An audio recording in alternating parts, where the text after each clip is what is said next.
Welcome back to another Value Bytes episode. I am so excited today to have the lovely Jasmin Brand, CEO of Her Texas, with me today.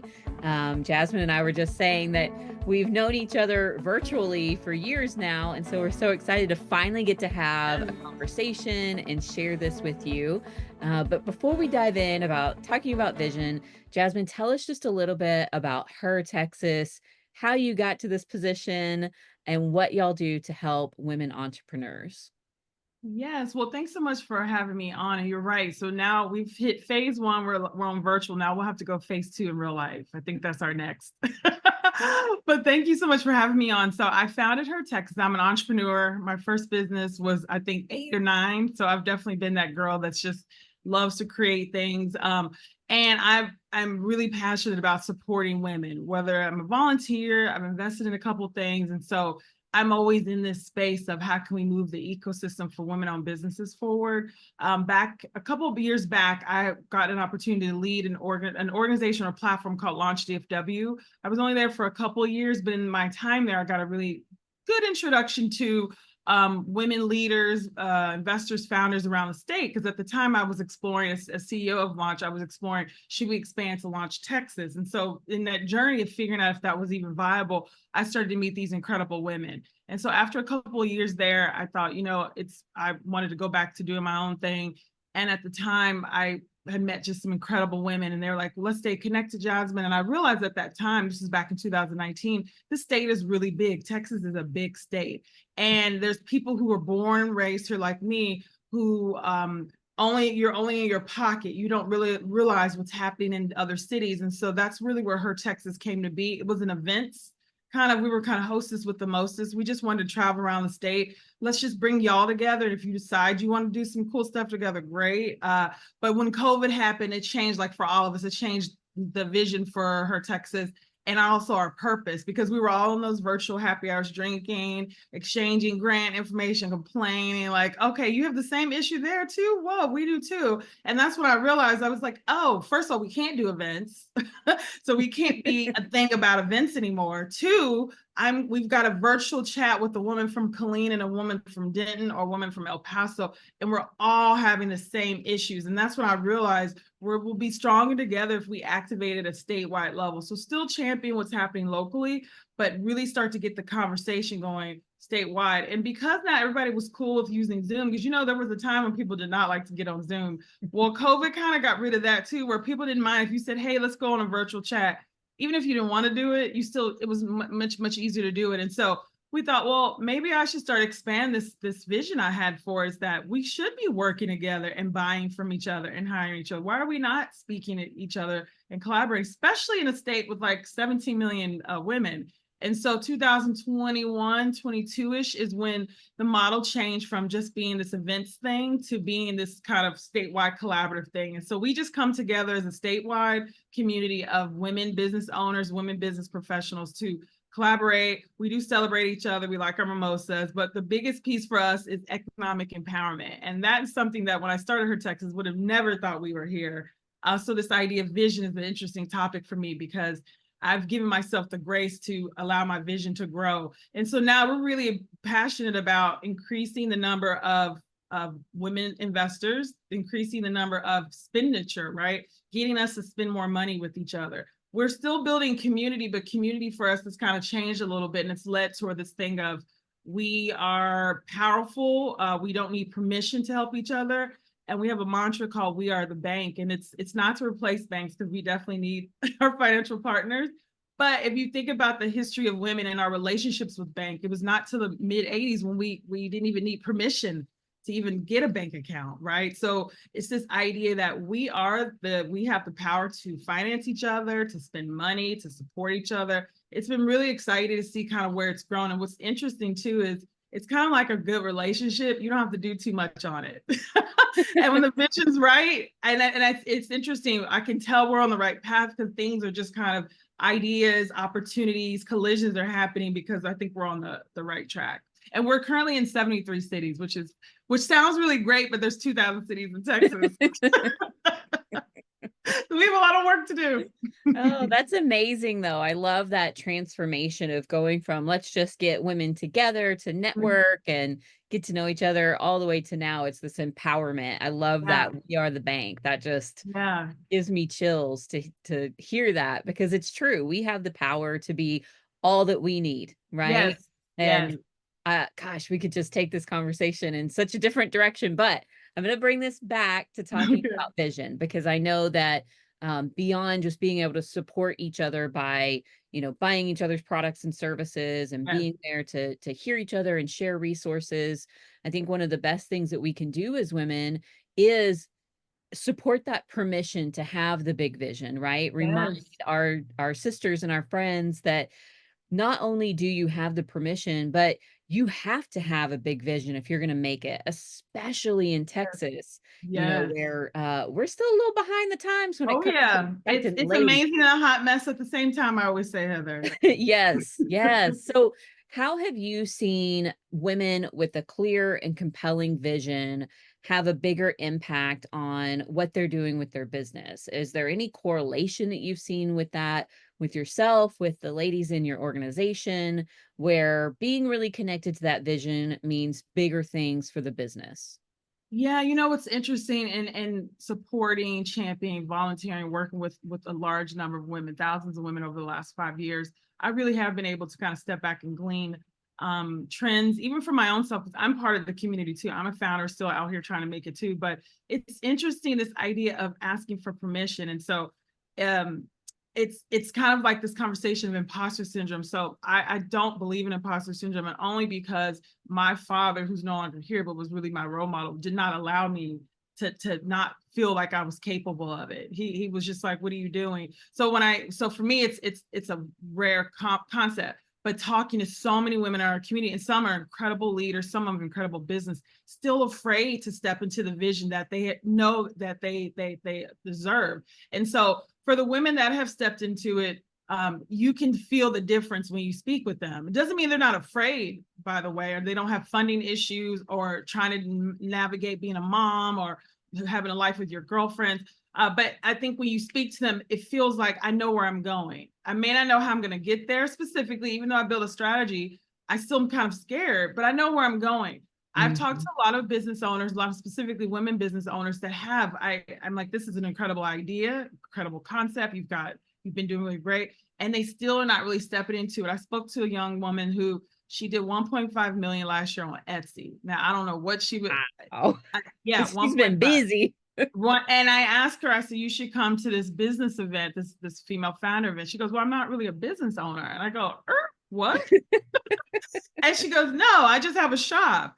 And that's when I really stuck, because just because my experiences of having a father who was pretty much like, I don't care if you're a woman, Matt Jasmine, I don't care what it is, this is what you do. I realized not everybody has that experience.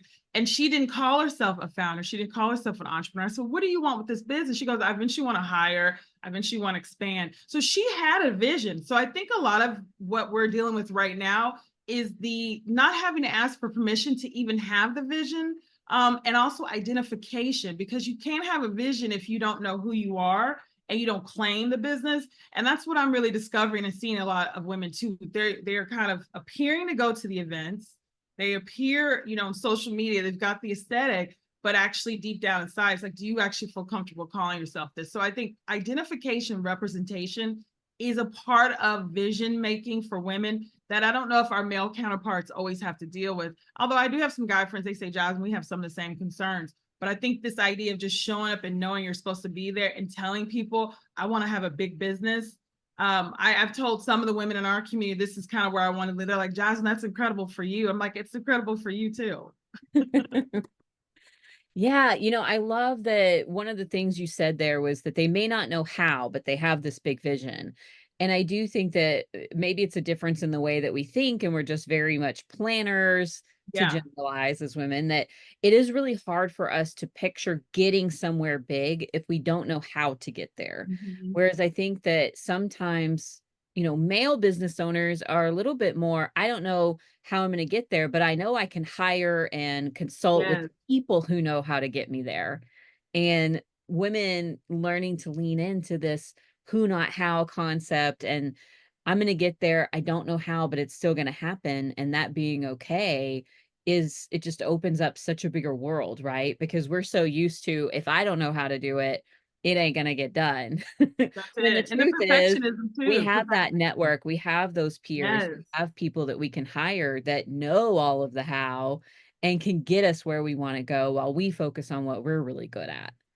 It's so true. And honestly, with her Texas, I was just talking to someone about this yesterday, is that we're not all created equal. Our zip codes are not equal. And I think that's really where her Texas kind of lent to this idea that no matter where you are, no matter what's going on where you are, that there's a sisterhood, a statewide sisterhood that you can get plugged in. This is a concept that I thought would be very easy to translate, like, especially if I'm in a small town, which we have a lot of women that are small towns. Just, and we've got an online platform. Contact another woman that might be in your same space. She may not be in your zip code.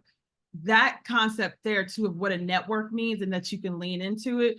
I think what a lot of women do is they believe their business is their baby or their spouse. And I think that also is this emotional tie to it as well, which is why you're afraid to tell people, you know what, I want this thing to be big, because you're afraid if it doesn't get big, or it doesn't seem perfect, that you may get judged for it, or people might think you're not qualified to be there.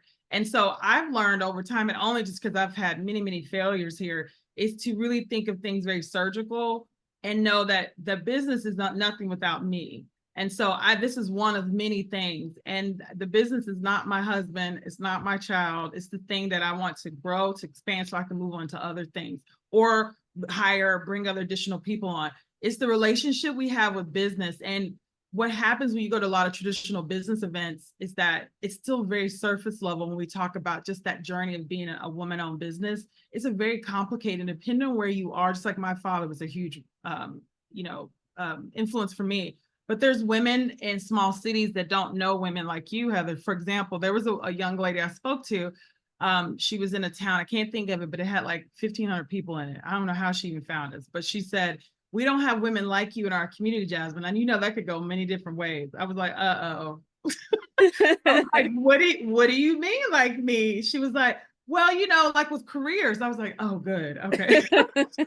I said, she goes, yeah. She goes, I'm the only one that doesn't have kids in my Wow. circle. And I go, well, wait. I mean, if you don't mind me asking, how old are you? She was 22.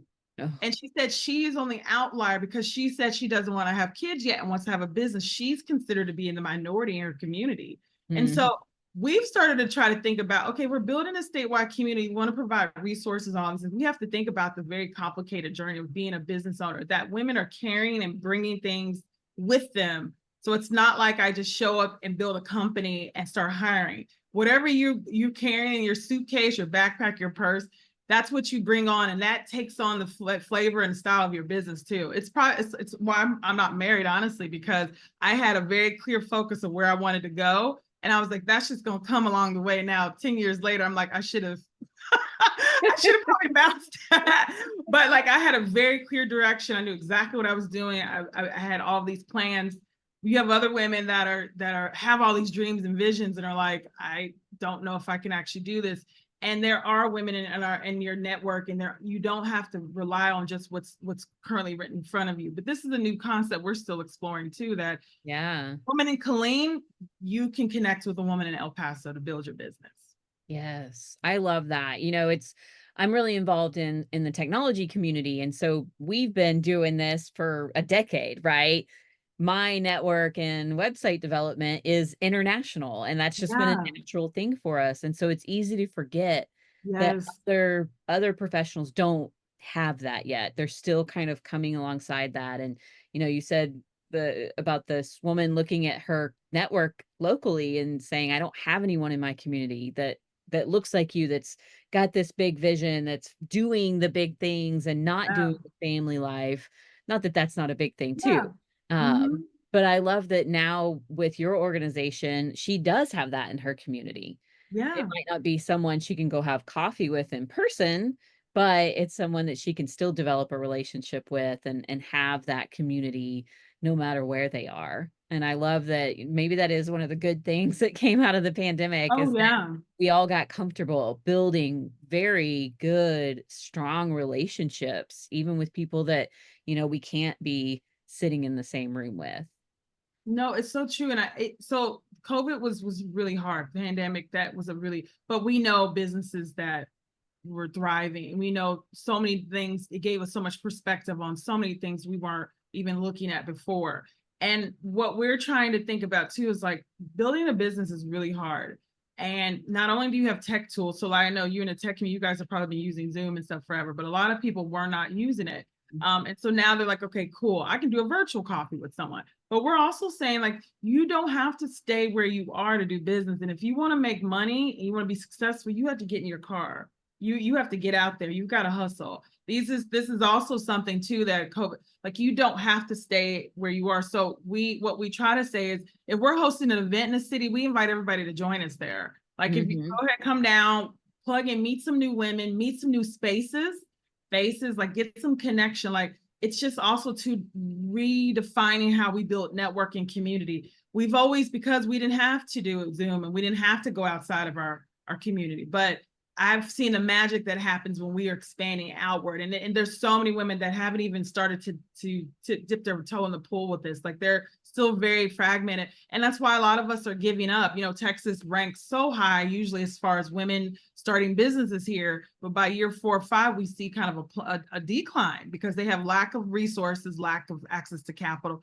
And also, too, it's really hard. I saw a study recently with CNBC where they ranked all the best states for business, and we ranked high in technology, innovation, business development, but we ranked last, Heather, F in quality of life.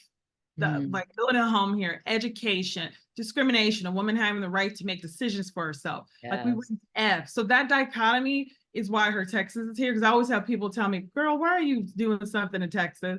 I was like, you can be just like with relationships. It can be amazing and horrible at the same time. Yes. Yeah. Like, and you can't move forward.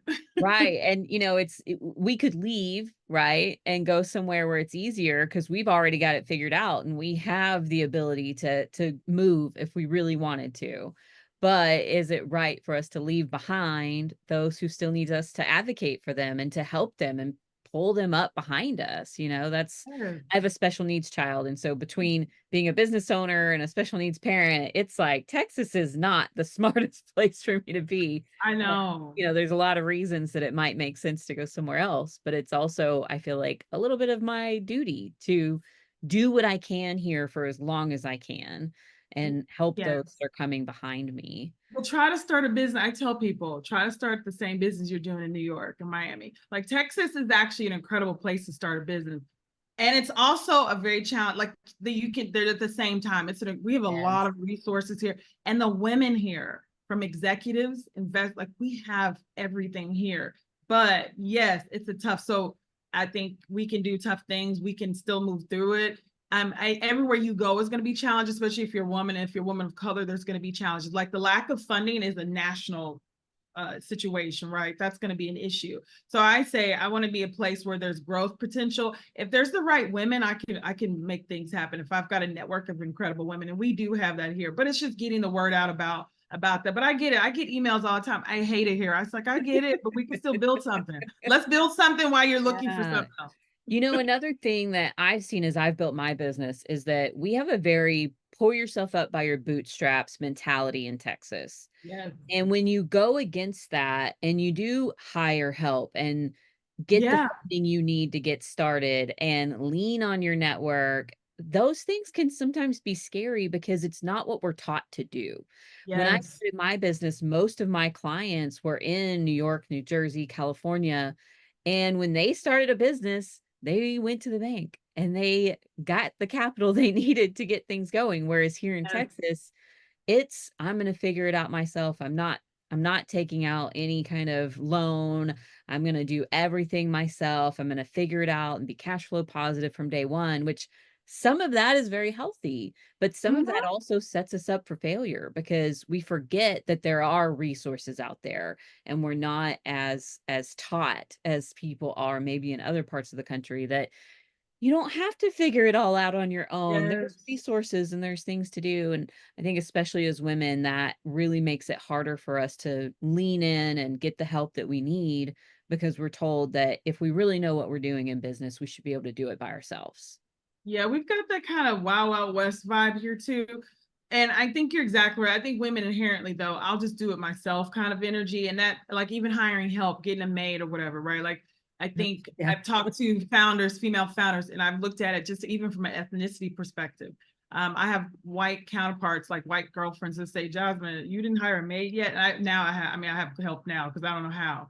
But before I didn't. I was like, I'm just gonna stay. And they were telling me that they're like, that's the first thing I did was make sure I had support here. Where I talked to some of the Black and brown women in our community, it's a culture. Some communities, it's culturally like, this is just what you do. It's hard. You just do all these things. So you've got the culture piece and all this, but then we just have literally the biases that happen too. Statistically, women are approved for less than half of the same loans that men. So when you do decide to do, you like, you know what, you're right, I need to go get help. When you do decide to go do it, that we're still up against this bias of what does it mean to invest or loan a woman-owned business, specifically if it's you're supporting other women, or if you're in a business that's not a tech business or B2B. So a lot of businesses that have B2C, and people who are approving the loans are not always women that get it, or even men that get it. So this is the interesting piece of being in Texas. And that's why I say it's fascinating for me. Someone would say, well, the quality of life is here, how could you promote her Texas? I'm like, this is exactly why we need it, because if this state is a place where we can build something and grow, why would we not take advantage of it? We just need to build our own network. And that's kind of what happened too. It's like we will sit at other people's tables, but we need to create our own, where our needs are first, what we need, how we connect is different too. And you only know these things. And I think even thinking about the vision, when I was thinking about where Her Texas wanted to go, I've had to pivot many times. And I have with our members, I'm very clear. I'm like, y'all, that was dumb. That was not a good move. Like, I'm very strict, because you have no other choice but to put it out there, because they're going to see it anyway. So knowing, like, pivoting, understanding where you're supposed to go. I've had to make several pivots. Even right now, how I'm even thinking about membership is different, because since COVID, women are viewing their time, their space, the energy very differently. They don't want to be taxed. They don't want to have a lot of stuff. Before COVID, yeah, I'm signed up for 50 different things, blah, blah, blah. No, people want to, as one of the young women in my community, girl, I want a soft life, Jasmine. I'm like, what is that? I don't even know what that is, a soft life. But I love that she's even demanding it at 20. It's annoying for me, but I also love it at 26. And she's like, I'm not doing it if I don't have a soft life. And I'm like, I wish I was like that back then. I want one too. Right? Yeah. Yeah. That's great. Well, Jasmine, I want to be respectful of your time, so I'm going to wrap us up here. Why don't you let folks know where they can find you, find more information about Her Texas, and if they want to get involved, what's the best way to do that? Yeah, so I'm on all the channels, Jasmin with no E Brand. So feel free to connect with me. LinkedIn's probably my most active. And then Her Texas, we're on all the social channels. So you can find us on the website at hertexas.co. So you can find out all information about us, get involved. We'd love to have your support. We also are always looking to raise funds for business grants. So if you're a company that wants to actually get more involved with funding women-owned business here in Texas, we'd love that. But we'd also just love for you all just to follow us, connect. We are always sending out information that's helpful for women in business. You don't have to be a member. You don't have to go to any of our events. We just believe it's our responsibility to get the word out. If there's a great grant out there, a great resource, a great space. We just visited a really cool space yesterday. We want to help get the word out, because I believe if you blow up, Heather, you're gonna pour it back into us. That's how I always believe. Like, women that are truly into women, supporting women, your company gets big, you're gonna look to go back and say, I need to hire the women in my community. I need to go invest. I'm gonna go support. I'm gonna go donate. I'm probably naive in this way, but I do think most women operate this way, that they want to pour back the success. So all we can do is hopefully feed that, so that it really helps out, like, that whole ecosystem. That's amazing. Well, thank you so much again, Jasmine. You've been a wonderful guest. Thank you. And I can't wait for us to meet up and have that coffee or maybe a cocktail. We probably need the cocktail. Yes. All right. Thanks.